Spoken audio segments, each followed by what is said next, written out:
from terror and ignorance. Therefore, my bookstore and business was not getting anywhere and was at a standstill. My financial state at this time was getting worse. Before, when I was a teacher, I had a small salary to keep me going, but now that job was gone, and this one not doing well. Not doing well either. Kabul was constantly under the fire of bombs, mortars, and rockets. So in order to save my valuable educational books and myself,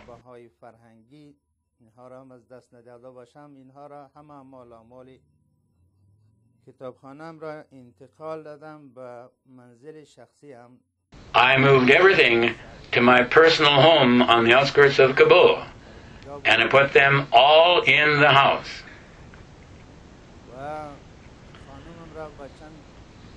At this time, Kabul was like a jungle, full of people like wild animals killing each other.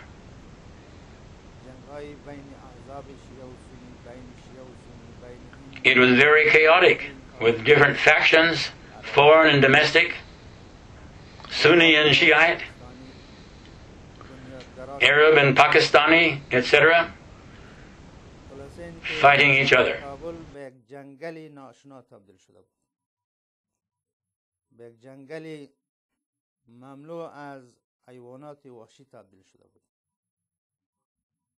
در این وقت من اعضای خانواده‌ام را فرستادم به پاکستان به خانه یک دوستم که It was a very unsafe environment for families, and out of concern for my wife and children, I managed to send them out to Pakistan to a friend's house. But I myself stayed behind to protect our house and household stuff that we had gathered over the years. I could not leave it all behind and leave the country. Therefore, I accepted the fact that it could mean my death, and figured, if it is to be, so be it. I had spent close to 50 years of my life accumulating the house and what was in it, and was not willing to throw it all away to save my life.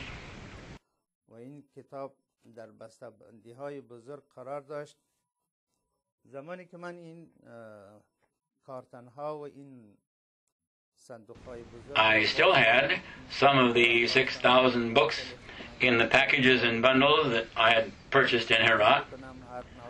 When I started opening some of the big boxes to put them away and to organize them on the shelves in our house, mixed in among them was a copy of the Holy Bible in the Farsi language. Do you see how this miracle is being formed here, and how God is putting things together to do a miracle and perform His purposes in my life, and how this Bible appears suddenly and miraculously?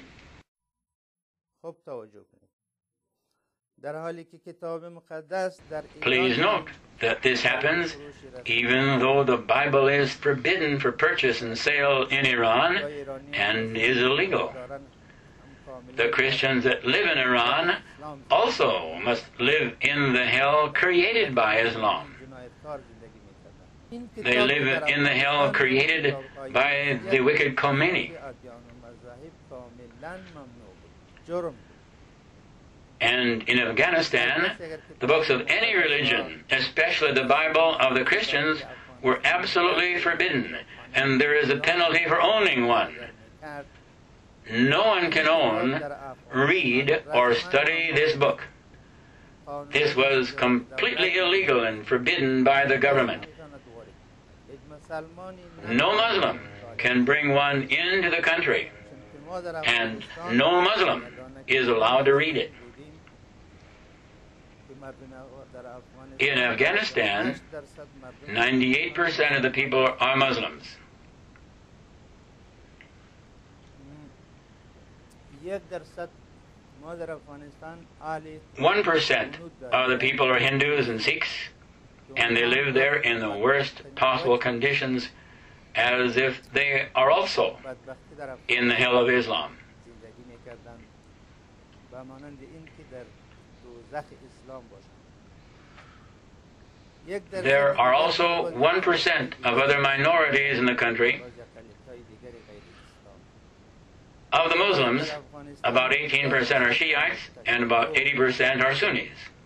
و Therefore, 80% the only way for a Bible to be brought into Afghanistan was through the foreigners for their own personal use, whether diplomats, لذا Christians or Jews who worked at the consulates and embassies, or others. They were only permitted to use them in the privacy of their homes and for their own study and religious activities. There was absolutely no permission for the Muslim or Muslim-born person to have or read a Bible. So now you see what a miracle it was when God put this Bible into my hands, mixed in with 6,000 other books. In this way, for the first time in my life, I came into the possession of a Bible. At first, I was wondering to myself if an enemy had planted this there as a conspiracy to defame me or get me in trouble. This was my first reaction. But as I did more research into the situation, I realized that this was completely an accident, an exceptional incident. I figured that no one could have plotted to put this in the box to get at me. So here, for the first time, I came to see a Bible. And I started to read it and to study it. I really enjoyed studying this Bible. We were never allowed to have one to read it or study it, even though the Gospels and the Torah are mentioned in the Quran as the books of God. But they are never read or studied. I remember once before when I was talking to an Islamic clergyman and told him that according to Islam, when a person believes in God, he needs to believe in a few important things. For in Islam, it is said we should believe in Allah and the books, meaning the books before Islam, which were the Torah, the Injil or the Gospels, and Zabur or the Psalms, and the prophets, which include the old prophets of the Bible. For in Islam, it is said we should believe in Allah and the books, meaning the books before Islam, which were the Torah, the Injil or the Gospels, and Zabur or the Psalms, and the prophets, which include the old prophets of the Bible.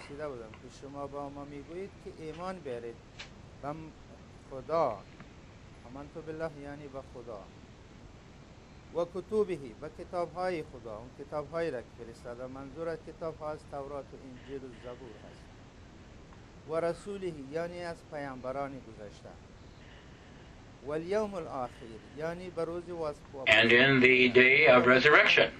انجیل را که یک مسلمانی که شما میگید How can we believe in a book that we are not permitted to read? ندیده و اجازه نیست مطالعه بکند پس به چی ایمان بیاورد It is the same with the Torah. How can I believe in the Torah if I have never seen it and don't know what it says?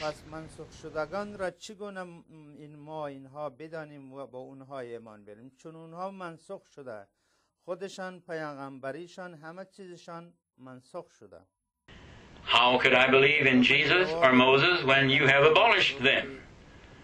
They have been cancelled out and their words are abrogated.